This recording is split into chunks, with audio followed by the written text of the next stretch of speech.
Somewhere in a city on the coast of Egypt, there was once a room that held almost everything human beings had ever learned. Every play ever performed in Athens, every star chart ever drawn, every medical text, every map, every poem, every scientific calculation that the ancient world considered worth keeping. And today, almost none of it exists.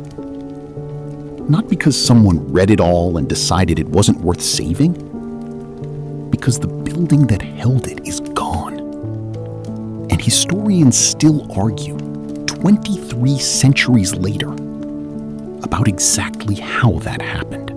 The Library of Alexandria was founded in the early 3rd century BC, most likely under the reign of Ptolemy II, the Macedonian Greek king who ruled Egypt after the death of Alexander the Great.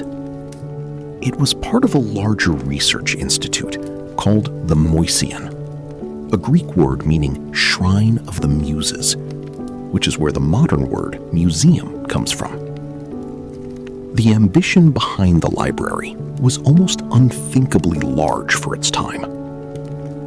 The goal, according to ancient sources, was to collect a copy of every book that existed anywhere in the known world.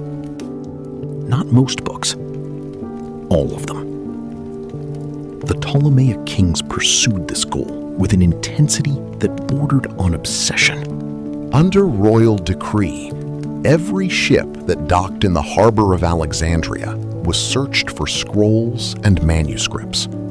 Any books found on board were confiscated, copied by official scribes, and the copies were returned to the original owners, while the originals stayed in the library. Later kings became even more aggressive. Ptolemy III reportedly borrowed the official Athenian state copies of the great tragedians, Aeschylus, Sophocles, and Euripides, promising a massive financial deposit as security for their safe return. He then kept the original manuscripts, forfeited the deposit, and sent Athens cheaper copies instead. By its height, sometime in the 2nd century BC, the library is estimated to have held somewhere between 400,000 and 700,000 scrolls. To put that in perspective, a single scroll typically held what would today be one chapter of a book. This was, by a vast margin, the largest concentration of recorded human knowledge that had ever existed in one place. Scholars from across the Mediterranean world traveled to Alexandria specifically to study there, supported by royal funding, housed and fed at the king's expense, free to spend their lives in research. It was, in effect, the world's first major state-funded research university. The list of what was discovered or refined within those walls is staggering. Eratosthenes, the library's chief librarian in the 3rd century BC, calculated the circumference of the Earth using nothing but the angle of shadows cast at noon in 2 different cities, and his result was remarkably close to the true value, more than 1,700 years before Columbus sailed. Euclid, working in or near Alexandria, wrote Elements, the foundational textbook of geometry that would be used to teach mathematics for the next 2,000 years. Herophilus performed some of the first systematic human dissections in recorded history, mapping the nervous system and identifying the brain, rather than the heart, as the center of human thought. This was a place where the boundaries of human knowledge were being redrawn, year after year, scroll after scroll. And then, slowly, it began to disappear.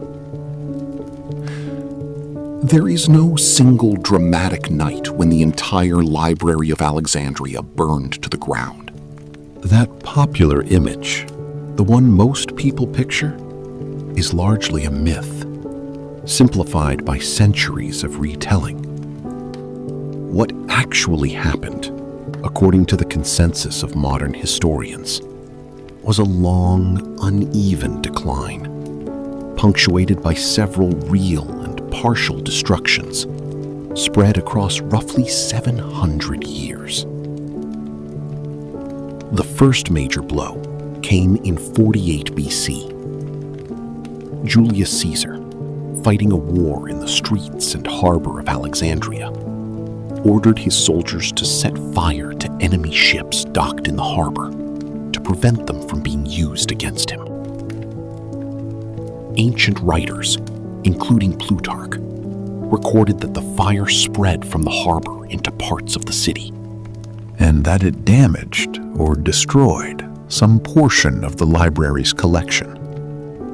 How much was lost in that fire is still debated. Some ancient sources suggest it was severe.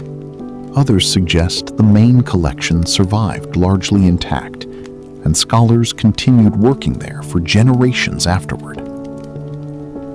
The next major blow came more than 3 centuries later, around 270 AD, when the Roman Emperor Aurelian fought to retake Alexandria during a war against the breakaway Palmyrian Empire. Large parts of the city, including the royal quarter where the original library and Mosean stood, were devastated in the fighting. By this point, the great original library building described by earlier writers had likely already ceased to exist in its original form. A related but separate institution survived into the 4th century AD, a daughter library housed within the temple complex known as the Serapeum. In 391 AD, Christian Emperor Theodosius I issued a decree banning pagan religious practices across the Roman Empire. In Alexandria, this decree led to violent unrest, and the Christian patriarch Theophilus oversaw the destruction of the Serapeum temple, including whatever book collection remained within it. By that point, however, most historians believe the Great Library's main collection, the hundreds of thousands of scrolls from the Museon's Golden Age, had already been lost or scattered over the preceding centuries. A much later legend, recorded by writers many centuries afterward, claims that the library's final remnants were burned on the orders of the Muslim Caliph Omar after the Arab conquest of Alexandria in 642 AD, supposedly used as fuel to heat the city's bathhouses for 6 months. Modern historians overwhelmingly reject this story as a much later fabrication, since no contemporary source from the 7th century mentions it, and there is strong reason to believe little or nothing of the original library remained by then to destroy. So what actually destroyed the Library of Alexandria? Not one fire, not one villain.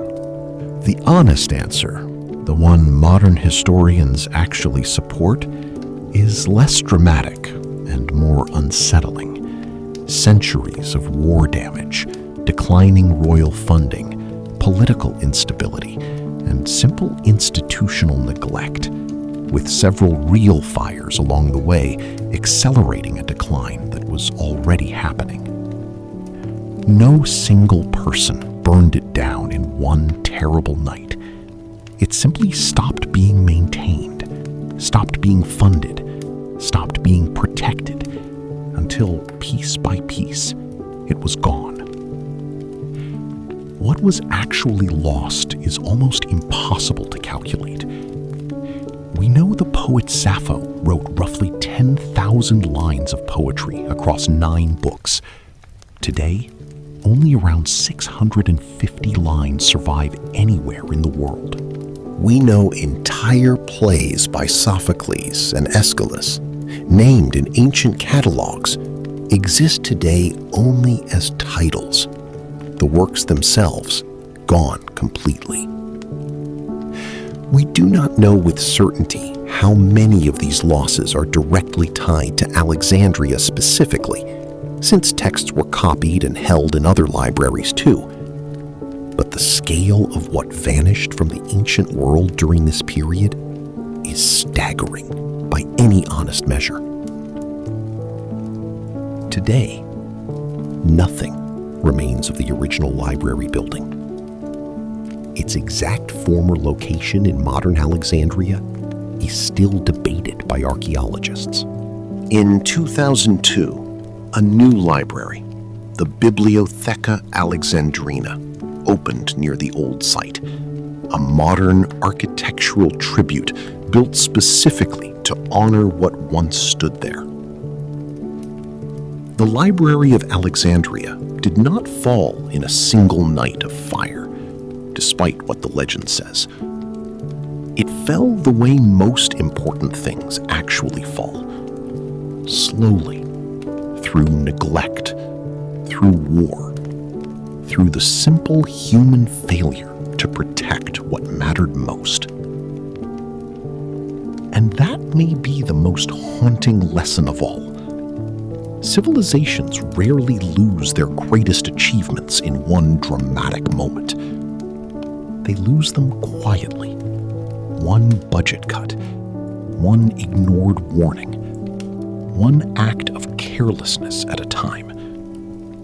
Until one day, the thing that took centuries to build simply isn't there anymore.